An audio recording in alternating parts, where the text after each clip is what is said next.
like, and subscribe. I haven't posted, or should I say made a video in a while due to the fact that I had nothing to say and I don't do this for profit.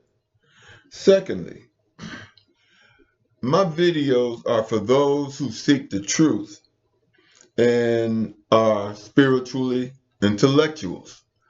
My channel should be studied.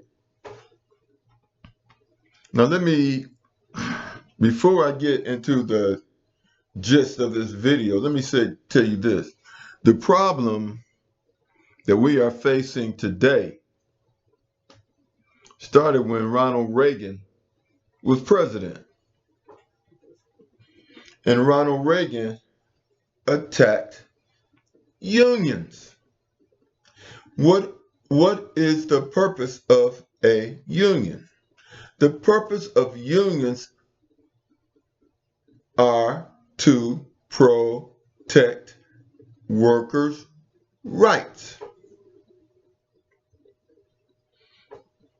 Caucasians voted for Republicans who attacked the unions. Ronald Reagan attacked the unions. And once you attacking the union is like attacking your lawyer, the person that you hire and pay to protect and defend you. So it's a reason why wages have not gone up. It's a reason why the workers' rights are not protected. It's because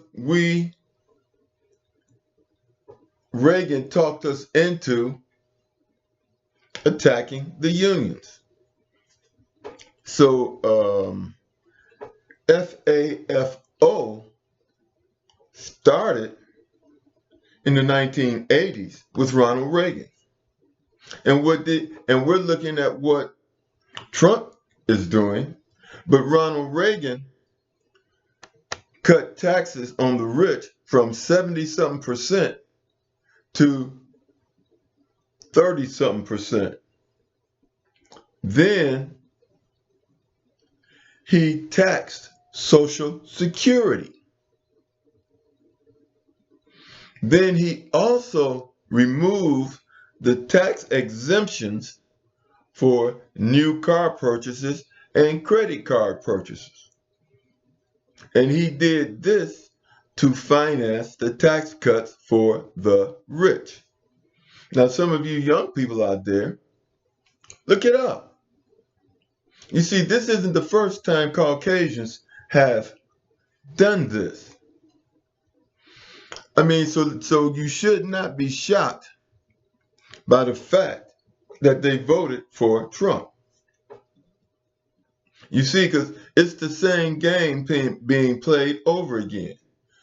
All he has to do is say the N-word, N-word, N-word, N-word, shout a lot of racist propaganda, lies, false narratives, and then Caucasians vote for him. In this case, it worked so good during the Reagan years, they tested it out on the Asians and Latinos. And guess what? It worked again. However, as African Americans, this is none of our business. And when they had a march, I can't remember the date of the march, the only person I seen being arrested was a couple of black women.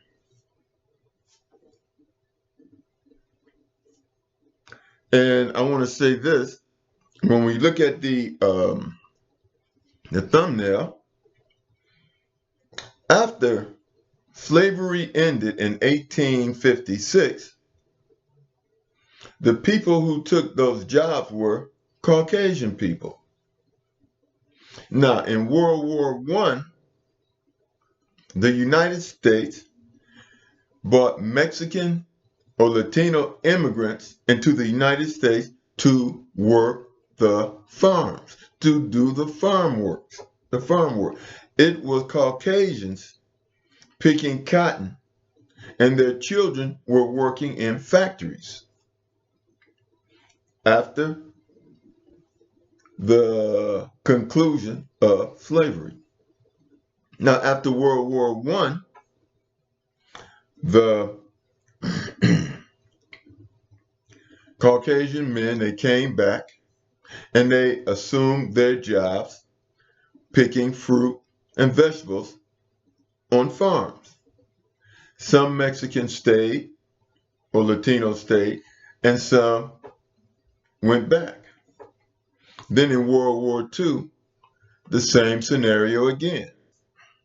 The white people that were picking fruits and vegetables, their men joined the military, and then the United States imported immigrants from, guess where?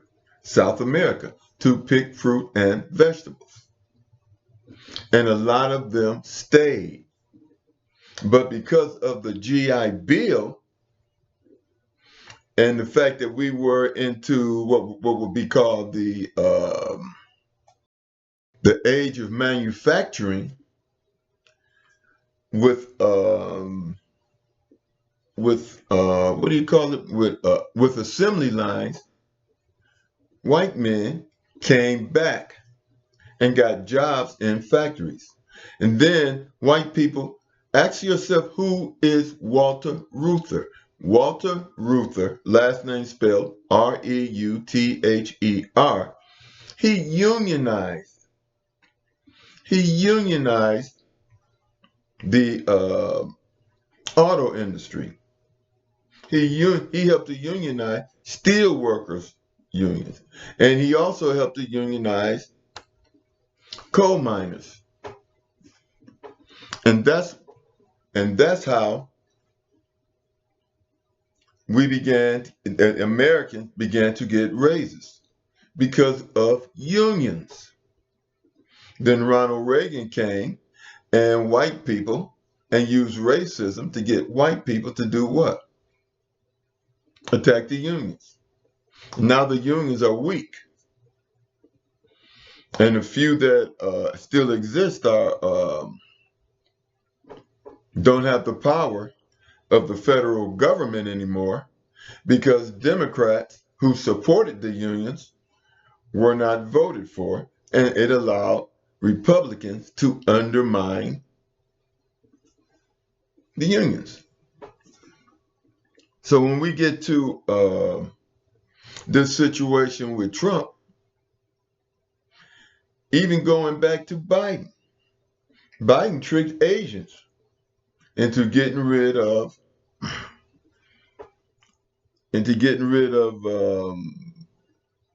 the affirmative action. Use racism to do that, knock them out. Then Trump, he used racism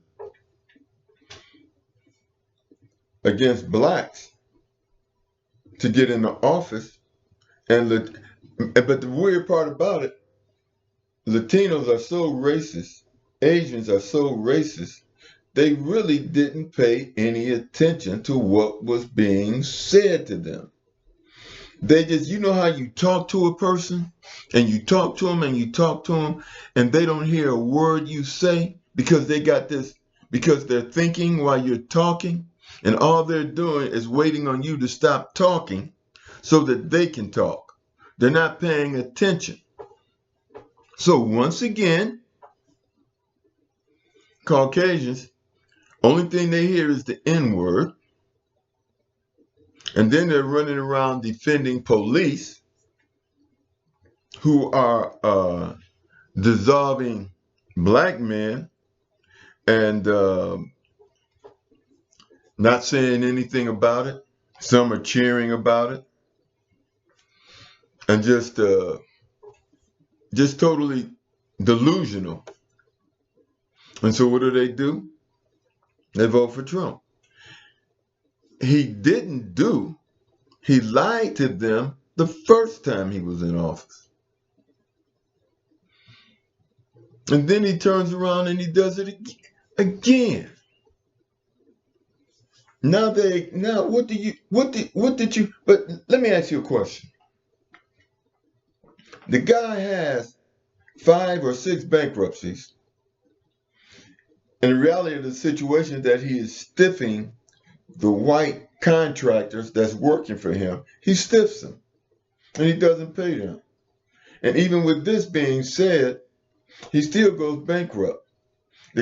How do you go bankrupt with a casino when you're not even selling a product? And you know the United States is 34, $35 trillion in debt when he got in office. So you expect him to balance the budget or do anything to balance the budget? And then he talks this tariff stuff. Do you know who pays for a tariff? Tariff raised the price of goods and services to the working class people. Corporations, knowing that the tariffs were so high, people weren't going to buy, so they started laying off workers. And all these layoffs that you're seeing is because of tariffs. Now, if you say that you're going to suspend the tariff for 90 days, as a business, you can't start up your business and then expect it to run for what, 90 days?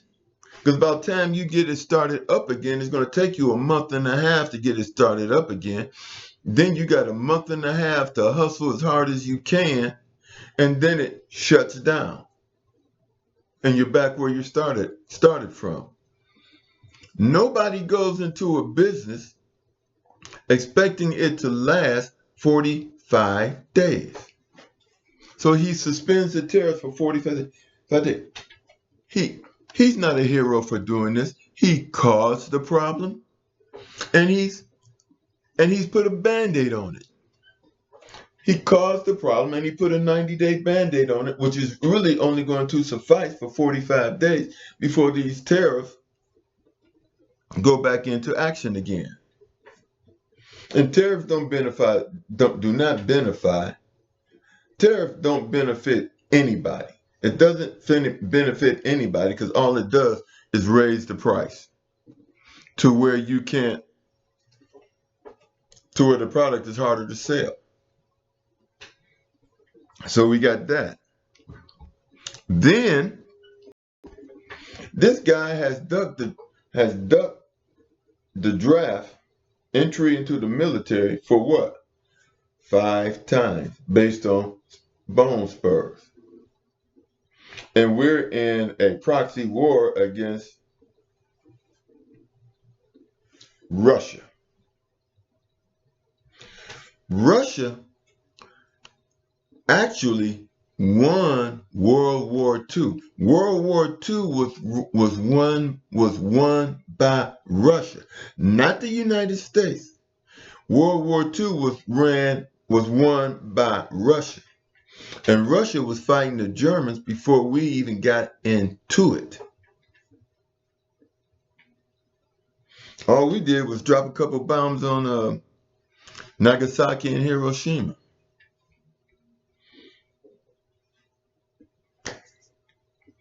And why Asians love and African Americans didn't drop that bomb. So why Asians love I don't know what their thing is. I don't even want to get into that because that was just, for them, that was just ridiculous. But anyway, I'm going to say this real quick. The United States, what I told you all 2 years ago, the United States uses sanctions as a weapon to hold other countries down. They use sanctions for offense. And the United States used the oceans for defense, thinking nobody can hit us here. And then the United States doesn't want to stockpile weapons because it costs money to stockpile weapons and to increase your technology. That's not cost efficient for a corporate military that's thinking in terms of profit. And then all the United States wants to do anyway, before it even thinks to produce new weapons, is sell all the old stuff which is out of date. That's what the United States does. And then it makes more based on orders. And it'll take forever to fill those orders because they haven't made the products. So Russia military is state-owned. It's not a for-profit corporation. Russia's military is designed to protect first. United States military is designed to profit first. That's the difference. Then you have to look at logistics. United States has to import weapons to the Ukraine. Ukraine is right off Russia's border. So you can't stop the supply.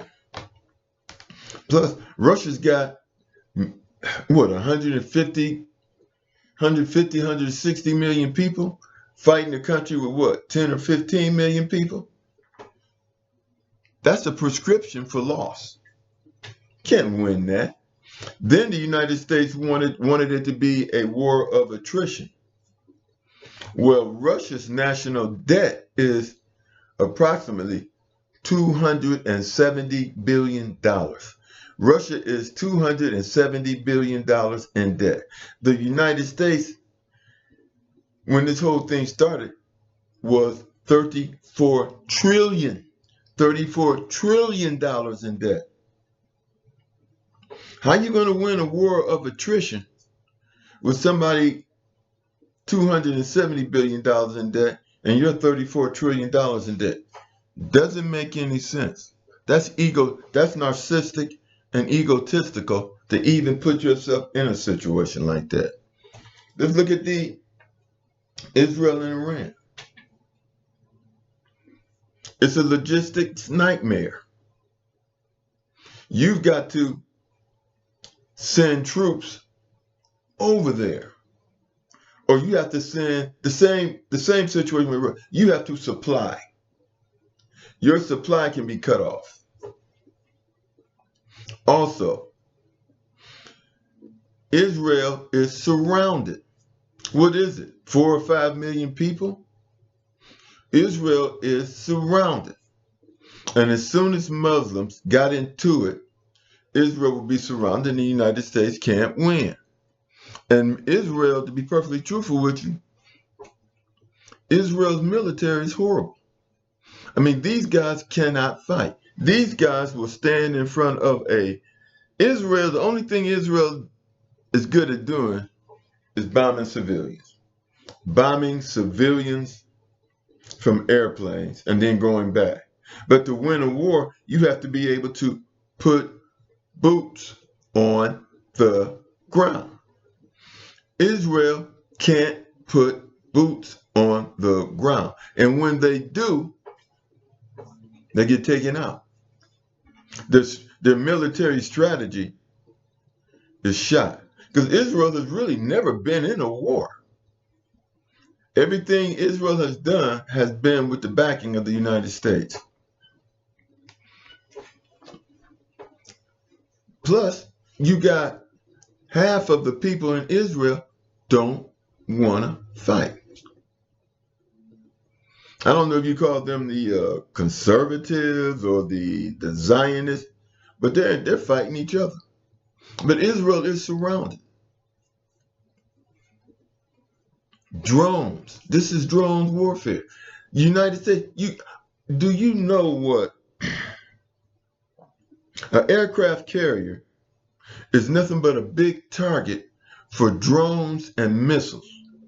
So the first thing, when you send an aircraft carrier out there, the first thing you got to do is defend the aircraft carrier. So you're already behind the 8 ball because you done spent how many billions of dollars on this thing? You can't afford to lose it. And they can attack this thing with drone after drone after drone after drone after drone.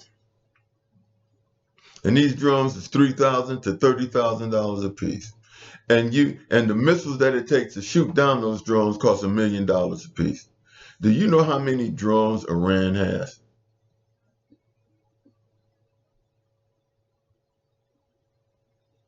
You're going to run out of missiles. It's not cost effective. War has to be cost effective, and it's not. So now the United States, we had no weapons stockpile. Iran is dug in underground tunnels full of missiles and everything else they need. And they can launch a couple, 200, they got thousands of missiles. They can launch 200 missiles at an aircraft carrier if it is within range. And the United States can't do anything about it. Plus, the United States has 800 bases all over the world. And Iran told the United States that if you want to go to war, the first thing I'm going to do is knock out your bases. Knock out your bases. So it's goofy to have 800 bases spread all over the world anyway, because you can't defend them. They're all spread out. So if you all have stayed to the end, then you understand. I mean, the ability to prophesy future events, you have to search for truth. Truth adds up. Truth adds up. And when truth adds up, then you can prophesy future events based on the truth. But so many people now, but when you have a narcissist like Trump running the show, all you have to do is play on his ego, and you can figure out what he's going to do. You can figure out Trump's every move if you play on his ego. You want him to do what you want him to do? Tell him he looks good. Give him some praise. Because that's what he's looking for. Praise. Praise and a couple bucks. And if you can get him to come there by himself, you can even have a couple treat him to a couple young ladies. Don't get mad at me. Hey, the man is a felon. And he's been accused of being a rapist also. But I'm going to be posting again. But I gotta learn. If anyone knows how to edit films, leave me a comment saying that you know how to edit films, and maybe we can work something out. And meanwhile, talk to you later.